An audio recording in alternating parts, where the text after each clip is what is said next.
I'm Jason Gilbo, JGilbo11. With me is Nick Tasso at the Inefficient 2, and he is new with us at DFC. He's going to be doing some nice MLB content with us, has some nice articles coming out tomorrow. Definitely be sure to check him out. And how you doing, man?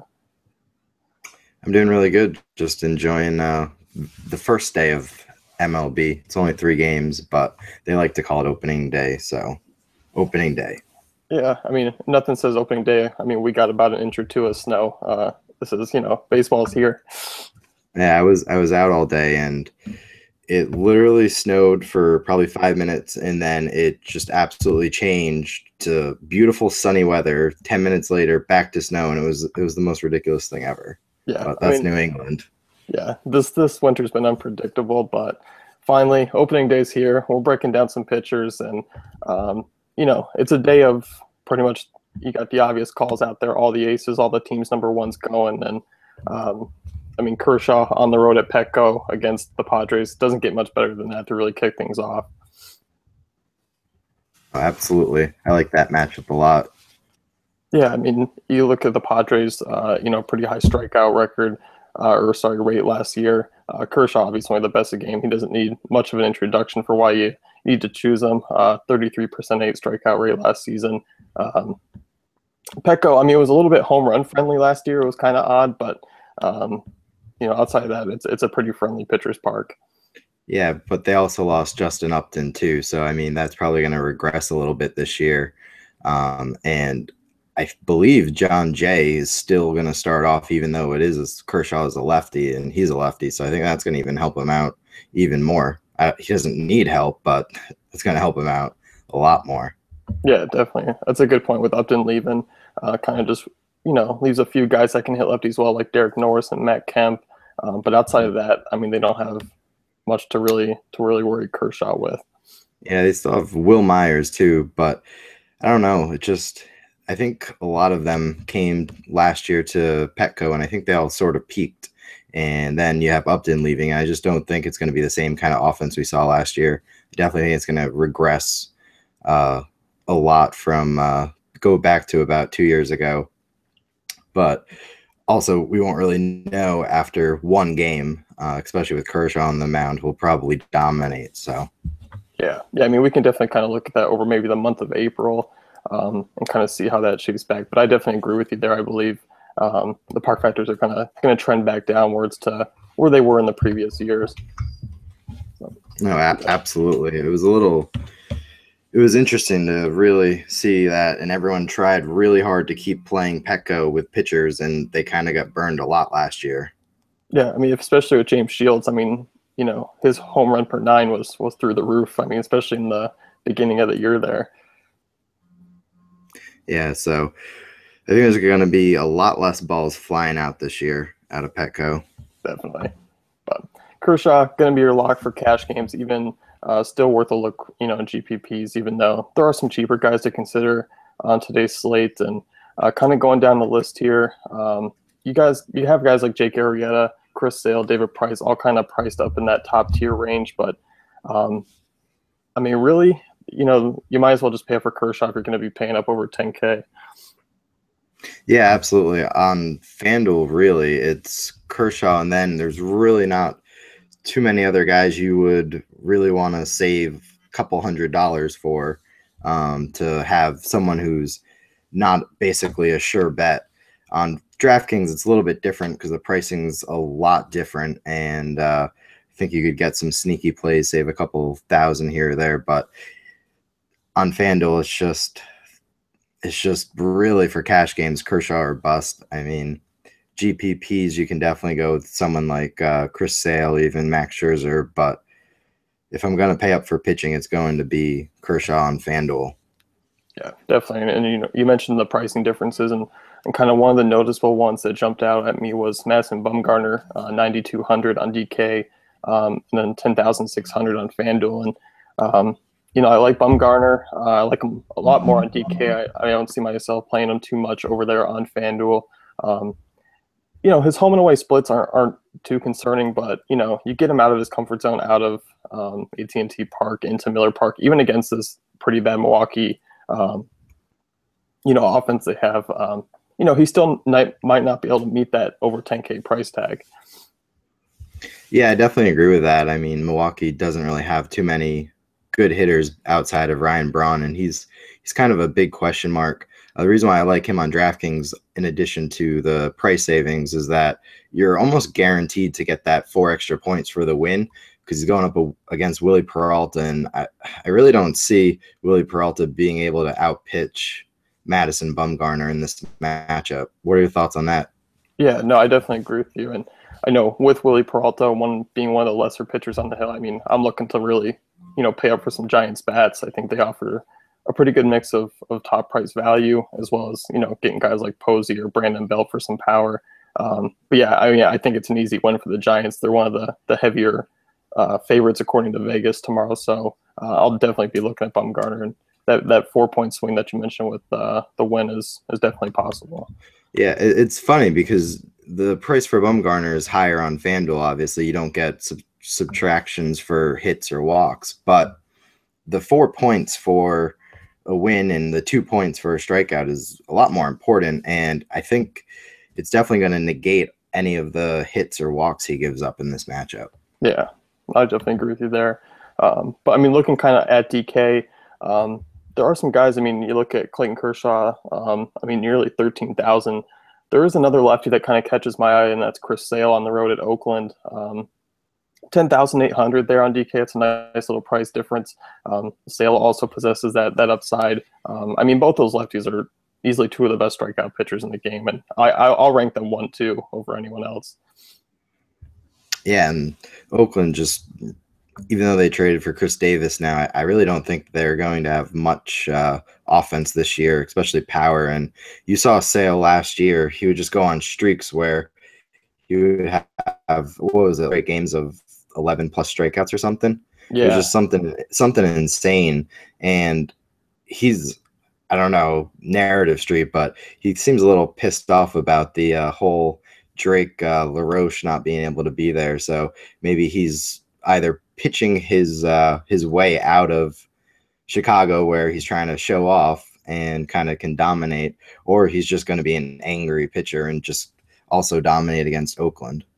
yeah, that is true. I mean, that was definitely an interesting offseason story. And yeah, I mean, you mentioned that streak he had last year. I mean, the guy had 13 double-digit strikeout starts last season, and I mean, he only had 6 starts throwing under 7 Ks. So the strikeouts are always going to be there, even though Oakland's not a tremendous strikeout team. They put the bat on the ball, but I mean, with Sale, I mean, he's just an elite arm. Absolutely. And like you said, those strikeouts, especially on both sides, really are going to kind of propel him to having a pretty good outing no matter what happens, whether he does give up a few runs. And we haven't even touched on Oakland Coliseum. That's the basically best pitcher's park. So, I mean, there's a lot of like in this matchup, especially at the depressed salary. Yeah, and I think, you're looking at ownership levels. I think Sale's going to be a little bit down tomorrow just because of, Vegas isn't really a fan of the White Sox getting a win there. That could kind of keep things off of them. And just him being priced around guys like Madison Bumgarner, Scherzer, who seem to be more in a lock for a win, that could definitely keep the ownership down for Sale tomorrow. Yeah, I agree with that. A lot of people will look at this slate and they'll look to see who their opponent is and see if they have a chance to really opponent starting pitcher. I mean, they're going to see if they really have a chance to get the win or not. And getting the win really is important. And I think we can all kind of agree Sonny Gray was really not as good as he was advertised last year. He still had his really good performances, but there are times where he could get knocked around. And I know a lot of people are down on Todd Frazier coming to the White Sox, but I think that adds a little bit more punch to their lineup. And I think they're going to be kind of an offensive force this year, but it's still early to make too many bold predictions. Yeah, no, I definitely agree with you there. I'm a big fan of the Chicago offense. I think they are going to be on the plus side this season. I mean, they got a pretty good first through 5 there, especially with Jose Abreu and, him getting a little bit of protection now, a little bit more consistent protection behind him. Yeah, I mean, although the park factors aren't great for those guys, but, I think the White Sox put up enough to kind of get Sale to win there. Yeah, I definitely agree there. I mean, like we were going back to, he's definitely a guy who, even if he gives up a couple runs, those 8 strikeouts he's going to get is definitely going to negate what he surrenders. Yeah. Anyone else you're kind of looking up? I know we, kind of glossed over Max Scherzer a little bit. Just 600 cheaper than Kershaw and DK.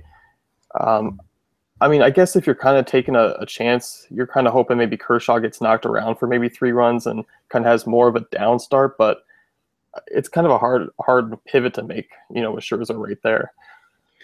Yeah, I think I probably won't make it. I know that their DraftKings has kind of done split up their slates a lot, so they have a lot of the early games of the ones that start at 1 o'clock, and then they have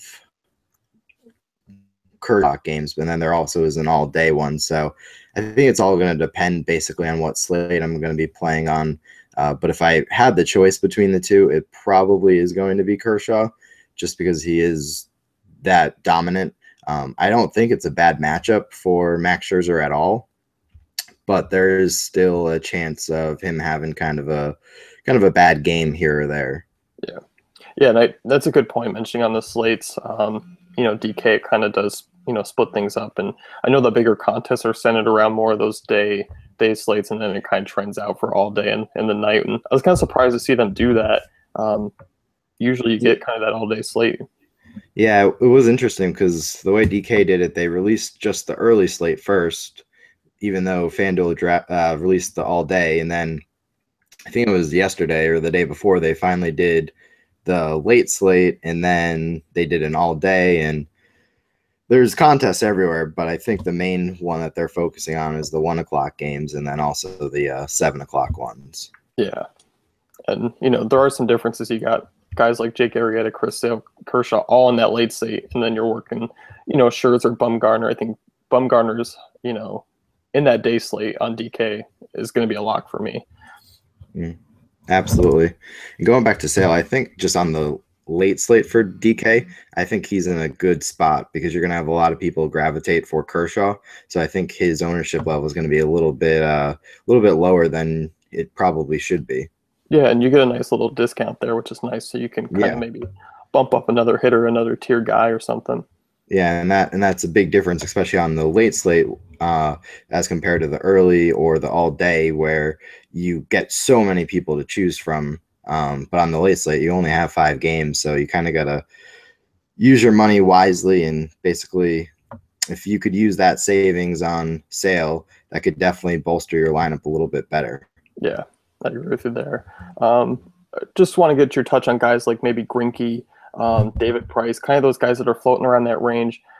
They completely off the radar for you, guys. You're not really going to be touching on any sort of lineups. Yeah, I haven't really been interested in them lately. I think Greinke will have a good year, but I don't think this matchup's terrible for him, but it's at his price. I think you could get a little bit better value with Bumgarner or even dropping to Keuchel on DraftKings. Yeah, and that is something to mention. We kind of looking at weather today or for tomorrow, opening day here.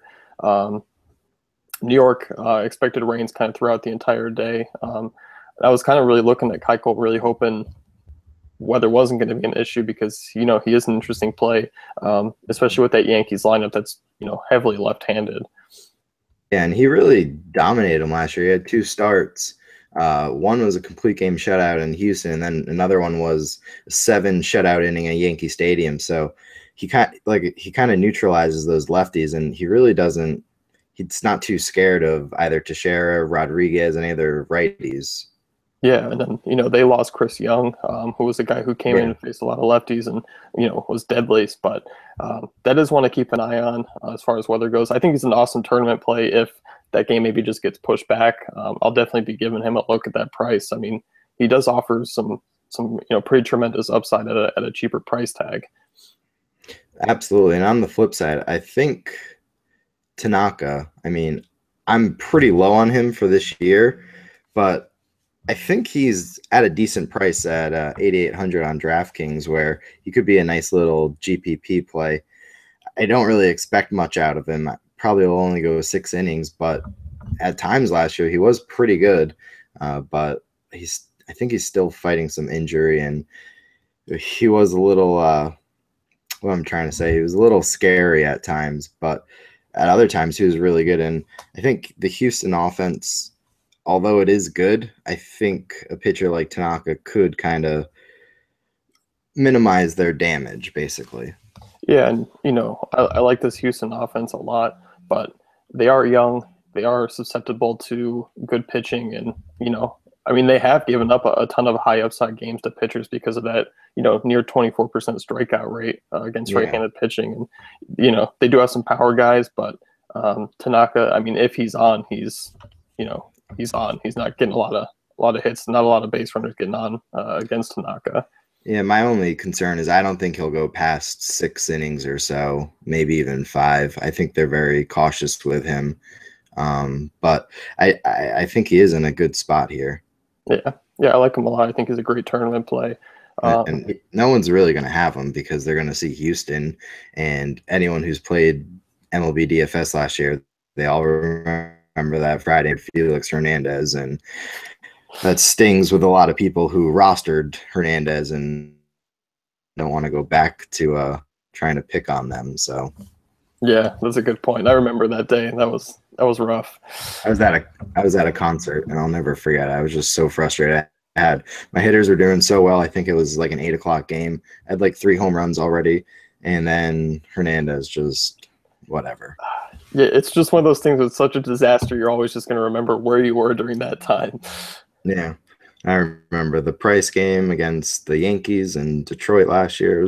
It's for anyone who plays it every day, you remember situations like those, and it's hard to go back to the well sometimes and be like, well, I will attack Houston or whatnot. Yeah. I mean, you kind of got to have a short memory. Obviously, going back that last year, it is frustrating at times, but you got to trust the process, and that is one of the big things. Is trusting those cash game starters night in and night out. Mm-hmm. Going down a little bit cheaper, going down the list here. Kind of looking at that Seattle Texas game, and it features Felix Hernandez and Cole Hamels in a hitter's park in Texas. Going to be a little bit warmer weather. Both are at a price tag that are intriguing, but I think they can be kind of, at least for me, they're going to be kind of X'd off my list as far as pitchers that I'm considering. Yeah, I don't know. I like Hernandez in this matchup. King K and his price tag. I don't think I've ever seen it that low, 8,800 on DraftKings, but it is what it is. It is a tough matchup. I think he has more of an upside than Cole Hamels. Cole Hamels, he's a really good pitcher, but he's going to be facing Nelson Cruz, who absolutely destroyed lefties last year. I think it was over 300 isolated slugging. Yeah. You can read more about that on the article that's coming out about the.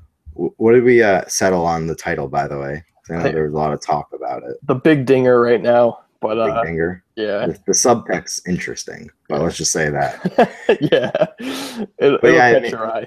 Yeah. I mean, Hamels, he's a good pitcher, but he really is susceptible to the long ball a lot. And like I said, against Cruz, that's a very scary proposition. And something that I noticed last year was Kyle Seager also, he hit half of his home runs against lefties. And for being a lefty, that's extremely impressive. I think he had over 200 ISO, and he just hit lefties so much better. So I think Hamels is kind of in a tough spot here against those two. And overall, the Seattle Mariners offense, outside of those two, they're not great, but I think they're all kind of solid, that they're able to collect hits here and there. And let's not forget that Cole Hamels did give up 4 home runs last year on opening day. So I don't know if he has an issue with opening day, but I'd like to attack him in this game. Yeah, I mean, especially with Nelson Cruz, his prices, it's fairly easy to slot him into a lineup, compared to last year when, he was just hitting a home run pretty much every other night. Yeah, I was tinkering with a lineup, and I was able to fit Nelson Cruz, Chris Davis, and Bryce Harper all in one lineup, which is pretty good. I mean, have some not too solid positions, but I think overall it's a pretty good team with a lot of upside. Yeah. I mean, that's pretty good because you got to consider, most of the team's aces are going today. Most of your money's going towards pitching. Yeah. So what you have to do really is you got to target the bad pitchers on the slate and just go at it. So like Teheran against Harper is a really good matchup, and for whatever reason, he's the ninth highest outfielder on DraftKings, and that's just insane. On FanDuel, it's a little bit different. I think he's third, but Bryce Harper, I think that has a lot to do with the park in Atlanta, but those are the times you kind of want to jump on that. I mean, Denard Span is more expensive than Bryce Harper. Yeah, I mean, you're looking, they rank those Giants outfielders pretty high because Hunter Pence is the second, highest priced outfielder as well. And then that's because of the matchup with Willie Peralta. Yeah. But yeah, I personally could not justify paying more for Denard Span than Bryce Harper. Yeah, it's insane. And you expect his ownership to be pretty through the roof. And if not, then there's something wrong with those people. But back to pitchers here. And one guy that's interesting and I kind of want to touch on his, price difference is Corey Kluber. 8,600 home matchup against Boston on DK. That's not a bad price tag for him. 9,600 on FanDuel. And while Boston's not an ideal matchup, they're not also one that I'm going to shy away from this season in tournaments because they do have an average strikeout rate, and they came on mostly a lot last year. Towards the end of the year, but they were pretty, average over the course of the season against right-handed pitching. And we've seen Kluber at his best. I mean, the guy's untouchable. Yeah, absolutely. I mean, I think a lot of people are really have a lot higher expectations for the Red Sox offense than they really are. I mean, you have Mookie Betts, who's good. Pedroia is old. Ortiz is in his last year. You're not sure what you're going to get. There's a lot of question marks. You have Travis Shaw now starting for Pablo. So I agree with you. Kluber's in a really good matchup here. And I think everyone's going to basically shy away from, hey, they're playing against the Boston Red Sox who have this historic, daunted offense that is always good. And I really don't think that's the case this year. I mean, I think they're going to be a good offense, but I really don't know. Yeah, I won't crack them into that tier of being elite, but I think they'll hover around maybe that 8 to 12 mark as far as WOBA against certain handedness. Against lefties, I think they'll be a little bit tougher just because guys like Betts, Hanley, those guys kind of get a little bit slight splits for me that I'll maybe tend to fade kind of some weaker arms against them. But going up against Kluber, I mean, I think Kluber's in a great spot to really deliver on his upside. He was St. Louis last year had 16 or 17 strikeouts, something insane. Yeah. And that was at home. Like he was just like Sale early on. He went on like this streak that was so good. I believe it was the first month, or wasn't everyone all concerned about what was going on with Kluber because he wasn't that good for the first few starts. And then all of a sudden he just turned it on. But in this game, I think he's in a really good matchup. He could easily rack up Ks. But at the same time, I think the Red Sox, even though I just crapped on them basically, I think they're a sneaky team that could get a decent amount of hits here or there. So it's hard for me to really play Kluber, but I don't know. I definitely think you could play him in GPPs, and I think he is going to go pretty underowned. Yeah. I think that price tag at 8,600. I mean, just a ton of upside. I mean, he's priced 200 cheaper than Drew Smyly. I mean, that's insane. I mean, to compare those two guys, and Drew Smiley's a lefty going up against Toronto. That's crazy. I don't understand that one.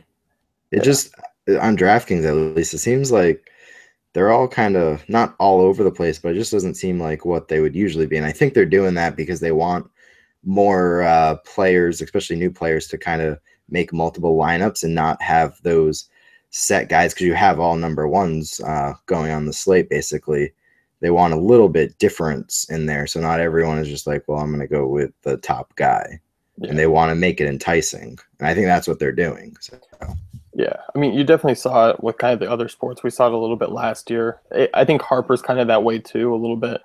They're going to want Harper to be in that that lineup, so it makes it seem a little bit easier to play. And then you're going to see things kind of tighten up as the weeks go on here. No, absolutely. Like you said, they do that a lot. They try to cater, especially at the early beginning, newer players, so they make it a little bit looser pricing. So one, you can make multiple lineups. You can be happy fitting everyone you want in there. Yeah. Looking at some value arms tonight, and there's one that I'm really intrigued with, and that's Raisel Iglesias. And he's another price difference guy. I mean, 6,400 on FanDuel, 8,900 on DK there, and man, that FanDuel price tag, I mean, that's tough to get away from. No, absolutely. Like I was telling you earlier, if I'm not going with Kershaw on the all-day slate on FanDuel, I'm probably just going to punt with Iglesias in cash games, because you can do so much with only paying 6,400 for a starter. And he's not even that bad of a pitcher. He has a lot of upside with his strikeouts. And that Phillies team isn't that great. So you have Ryan Howard, who will most likely strike out at least 2 times in the game. So right there's 2 points for you on FanDuel. And he'll probably strike out 3 or 4.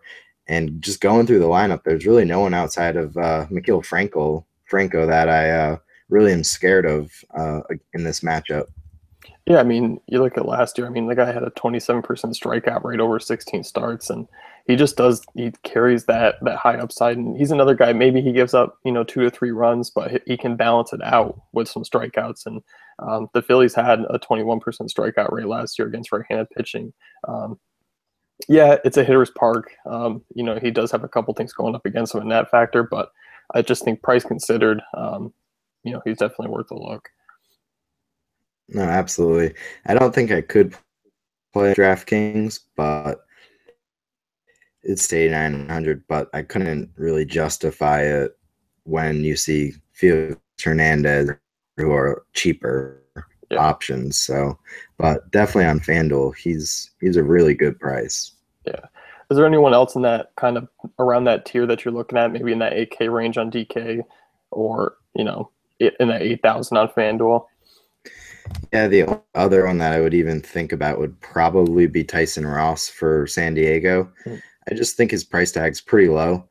And I know the Dodgers have a heavy lefty lineup, but I think he's able to kind of mitigate all of the hits by getting a good amount of strikeouts. And I know a lot of people were down on him last year, so his ownership percentage is going to be low because he had some really bad games, especially in Petco. I think he just gets in trouble with walks, right? Yeah, he's a big, a walk rate guy, and that could hurt him against the Dodgers, but overall, I mean, I think he's in a pretty good spot, and he has that strikeout upside. And I mean, I think he seems, as long as he stays healthy, he's primed for a pretty big year. Yeah, I mean, you look at Sunday with Lariano, and he had 5 walks, but he was still able to get over 30 points because he was able to get the win. That's one thing that goes against Ross here, is he probably won't get a win. It's hard to go up against Kershaw and really get that W, but I think on FanDuel, he's pretty good value. You won't get the 4 points most likely on DraftKings, but I do like him there. And the only other guy, potentially, I'm not really recommending him, but I think R.A. Dickey's worth a shot for going up against Tampa Bay. They really don't have that good of an offense, and 7,900 on DraftKings, it's kind of that thing. He's going to allow you to do so much with your lineup, and you need 2 starters anyways on DraftKings, so you could fit him and have also Kershaw on there, or one of the other bigger price guys that you wanted to add in there. Yeah, it's a good point. I mean, price considered SP2 on DK. I'll pair them up right now, Dickey and Kershaw, and you got 3,600 left over for a position, which isn't too bad given there's some decent value plays out there that can open things up at the weaker spots like catcher and middle infield for you. Yeah, I wouldn't use him in cash. You're really not sure what you're going to get with him. But if he's on, he's able to really not give up many hits. And we've seen that the Tampa Bay Rays over the past year just isn't that good of an offense. And they lost Jaso, now have Hank Conger. And even though they did get Corey Dickerson, I still think they're going to be a little underperforming this year. And Evan Longoria is a year older as well. Yeah, I mean, he's been on the trend downwards. Dickerson, you look at where he was at outside of Coors, not too impressive by any means. So I definitely agree with you there. I think the Rays are a pretty subpar offensive target, and Dickey's an attractive option just because if that knuckleball is going, he's going to put in a pretty quality start, and that's all you can ask for, pairing him up with Kershaw. Yeah, absolutely. I mean, the Rays started Desmond Jennings 5th, I believe, today, and Brad Miller 6th. So yeah, it's not very good.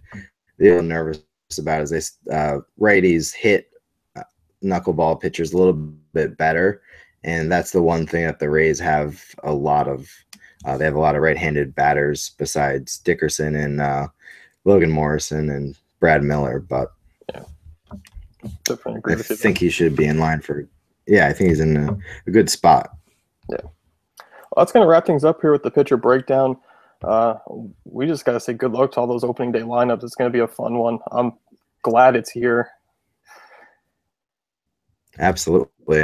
And with NBA and those high scores and no other real sports besides NHL. I don't know if you play that, but it's good to have MLB back.